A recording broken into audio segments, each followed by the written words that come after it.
dzienniczku podróży. Gdzieśmy się tu znaleźli. Słuchajcie, co by tu nie romantyzować. Po pierwsze, data podróży jest 31 lipca, jest 1 sierpnia. Już dawno w takim terminie nie jechałem na wakacje, to znaczy tak naprawdę w szczycie sezonu. Ale Mongolia, czyli kraj, w którym się znajdujemy, to raczej dobry wybór na tym miesiące. Ma to swoje plusy, ale ma to oczywiście swoje minusy.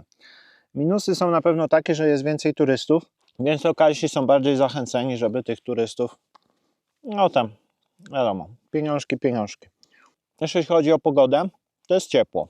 Ale jak jest ciepło, jest na przykład tak jak tu, wilgotno, to jest od cholery komarów. Poranny posiłek, kaszeczka z banankiem ukrojonym. Zakupiłem nóż po drodze.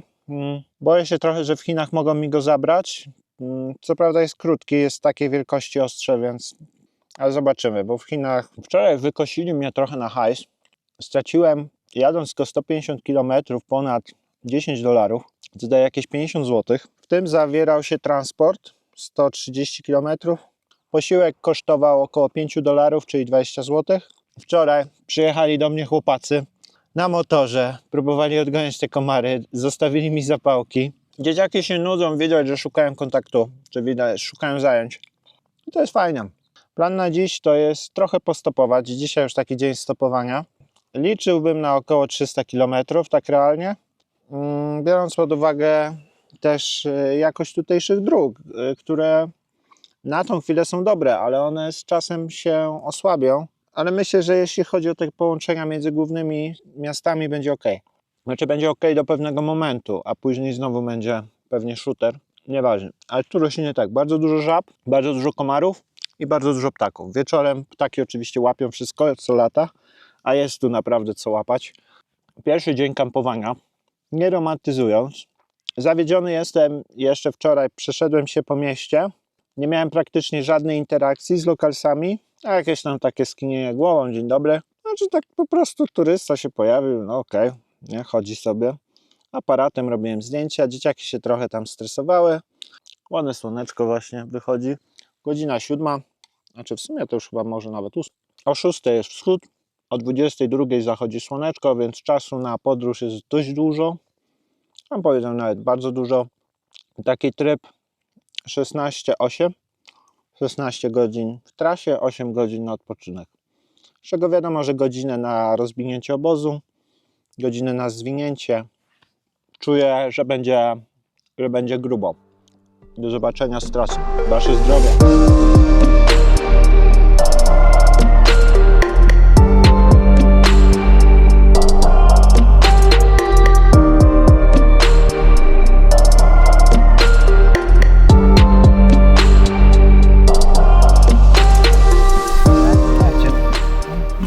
Kita apa desa? Wah.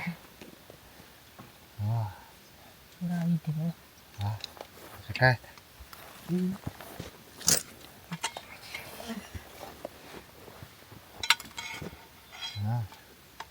Ja nie знаю, как есть.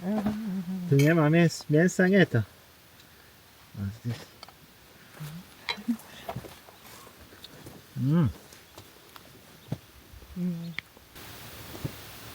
Came the day before yesterday. Yes. Isno. Him. Hai, itu lucu.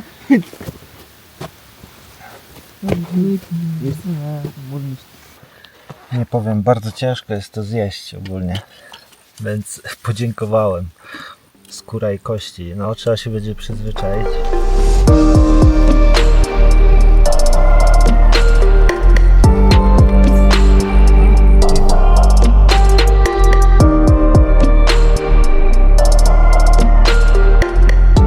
Przyjechali chłopaki na motorku, oczywiście z translatorem.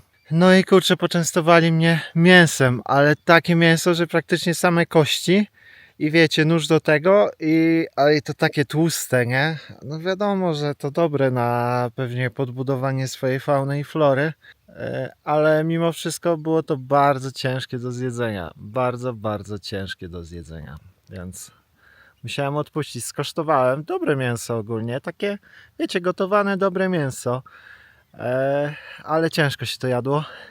Pojechali, przywitali się, powiedzieli, że mam wziąć sobie kąpiel, bo z rana jest chłodna woda. Zbieramy się, koniec tego. Jep, go go.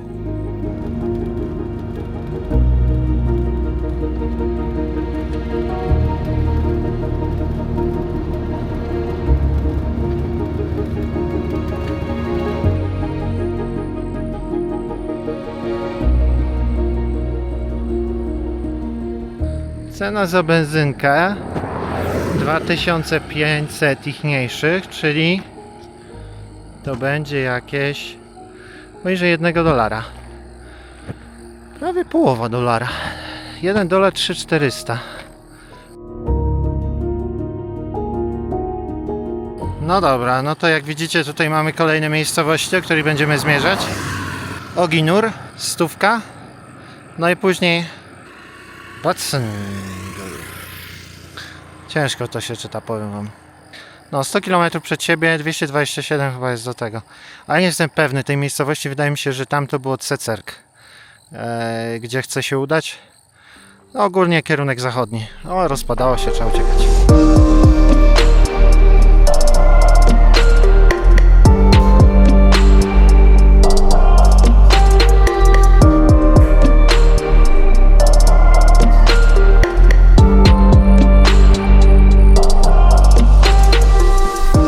Podjechał do mnie samochód, zatrzymali się chłopacy.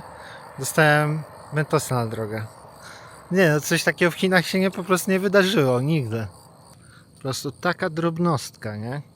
A wydaje się, że zmienia wszystko. Po prostu zmienia wszystko. Od razu dodało mi skrzydeł. Ale do tematu. Zjadłem posiłek, jestem na mieście bardzo małym. Sugeruję się trochę przewodnikiem Lonely Planet, czyli jeżeli jadę, jest jakieś ciekawe miejsce, no to celuję, żeby tam dojechać, ale jak nie dojadę, to trudno, to się nic nie dzieje. Jeżeli coś po drodze się ciekawego wydarzy, to też jak najbardziej nie będę cisnął, tylko po prostu korzystam z okazji, prawda?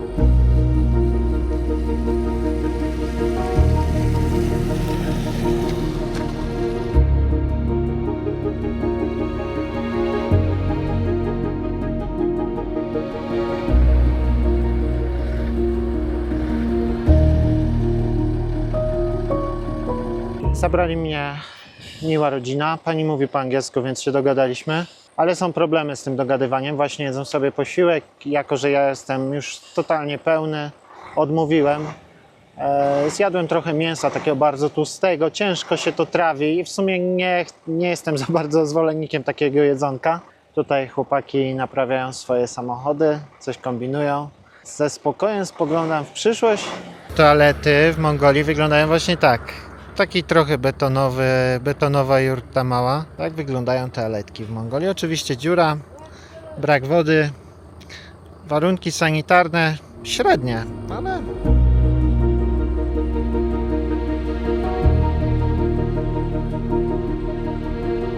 Proza życia. Rower, a nie komórka. No, pięknie jedziemy przez rzekę.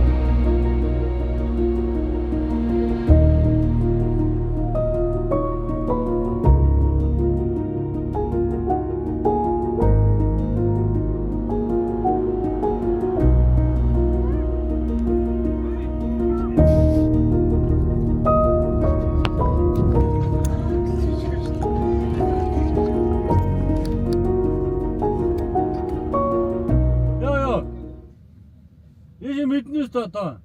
Jeśli mitten ist der. Zostałem wywieziony na mocne peryferia. Idziemy przez góry do takiej wioseczki. Pierwsze drzewa w Mongolii. Podobno w północnej części jest ich dość sporo, ale mimo wszystko występują w górach dopiero wysoko. Widocznie gleba jest rzeźniejsza i właśnie tam możemy spotkać takie rzeczy, nie? Jak widać, Mongolowie sobie radzą poprzez panele słoneczne i ładowanie tego. Jest taka konstrukcja przy domku na antenie satelitarnej.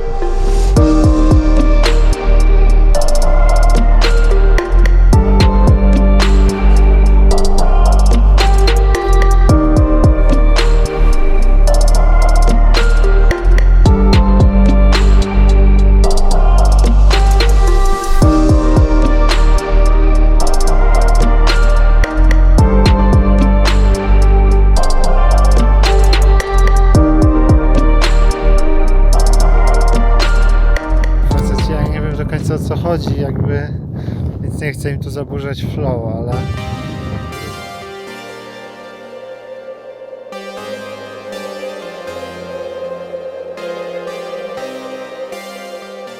Znajdujemy się w małej wiosce gdzieś w centralnej Mongolii. To już drugi dzień takiego non-stop deszczu. Wczoraj jeszcze były takie przelotki, ale od wczoraj pod wieczór zaczęło po prostu padać, pada. Mam zagwozdkę co robić, bo chciałbym stąd wyjechać, a z drugiej strony jechać w taki deszcz.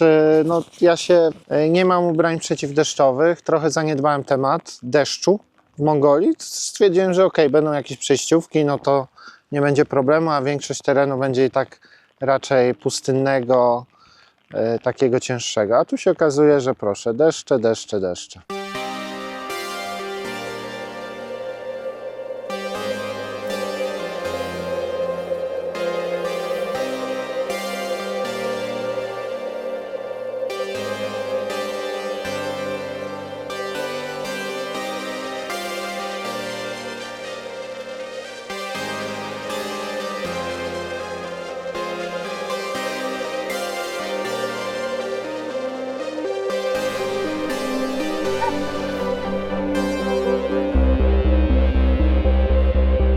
Słuchajcie, mamy 2 sierpnia, jesteśmy gdzieś troszkę na zadupiu, siedzimy sobie w jurcie.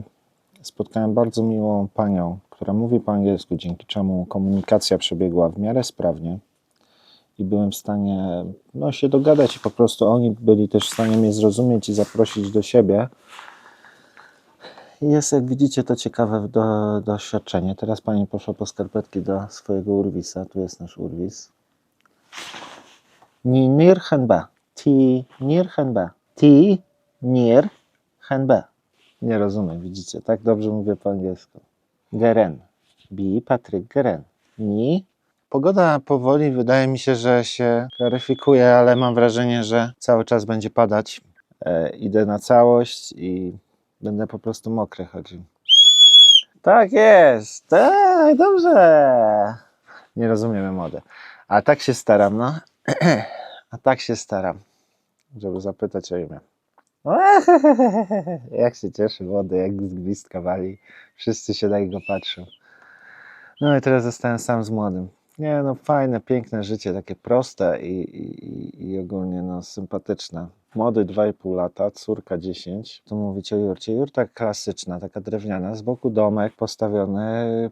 Państwo poszli wydoić krówki. No wiadomo, na wsi życie jest takie bardzo, naprawdę bardzo proste. Dojenie krówek, karmienie kurczaczków, opieka nad dziećmi, przygotowanie posiłków, no i to wszystko jakoś się tak kręci od pewnie śniadania, obiadu, kolacji poprzez tak zwane czynności klasyczne, codzienne, nie? Mama, nie płacz, nie płacz. Ja nie umiem tego dobrze wymawiać, to jest problem. Ja jakby wiem, jakie słówko chciałbym wymówić, ale wymawiam je po prostu źle i oni przez to mnie nie rozumieją. Nie ma za bardzo co dyskutować na temat życiowych spraw. Jakaś krowa biegnie, myślałem, że wilk przez chwilę, ale to chyba mała krówka przy mnie.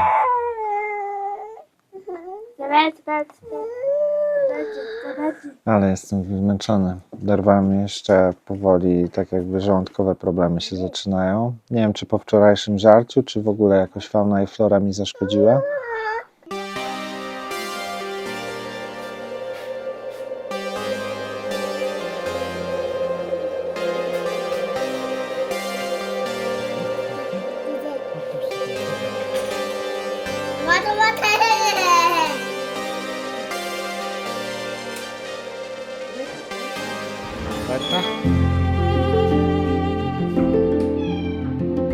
Ярьж суулаа.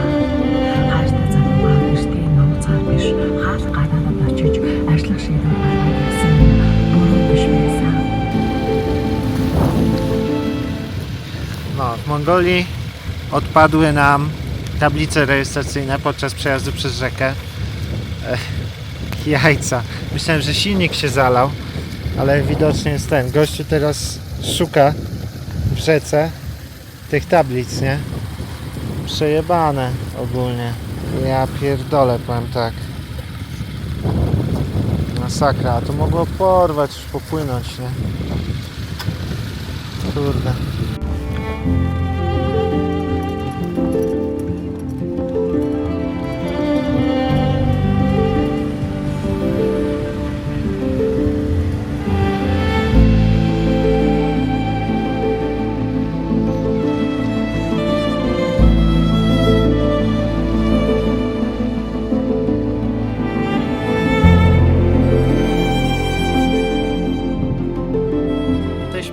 miejscowości wylotowej z okolicy Tariatu. Tu pogoda jest nie do zniesienia, więc na kamerowanie nie będzie za dużo czasu. Ja się czuję też podle, trochę mnie to styrało. 2 godziny żeśmy około jechali. Droga jest, jak widzicie, ciężka. Przeprawy przez te rzeki naprawdę dają popalić. Ale Mongolczycy są bardzo, ale to bardzo przyjaźni. Zapraszają co nóż na herbatki, kawki i tak dalej, ale ich dieta jest taka ciężka dla naszego żołądka. Co chyba mi zaszkodziło, no i wiadomo, kuchenne rewolucje. Ale to cóż, tak ma być. Mam nadzieję, że pogoda się trochę polepszy z czasem. Pokażę wam zaraz moją panią Mongolkę, która tu mi nawija, próbuje łapać za mnie stopa. W ogóle bardzo sympatyczna pani. Uczy się angielskiego od 2 lat. Co prawda ci wszystkiego zapomina, ale ogólnie jest zajebiście. Mam 2 minuty na karcie. Dobra, pokazuję ją. Hop, raz, 2, 3. Widzicie? I tam sobie pani zagaduje. No ja też coś będę próbował łapać. Bo czemu nie?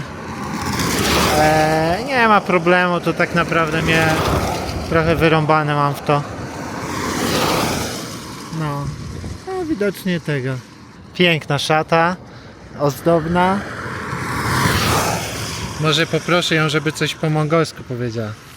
Sambanu! This is my friend from Mongolia. Welcome to Mongolia. Okay. Sambanu. Sambano.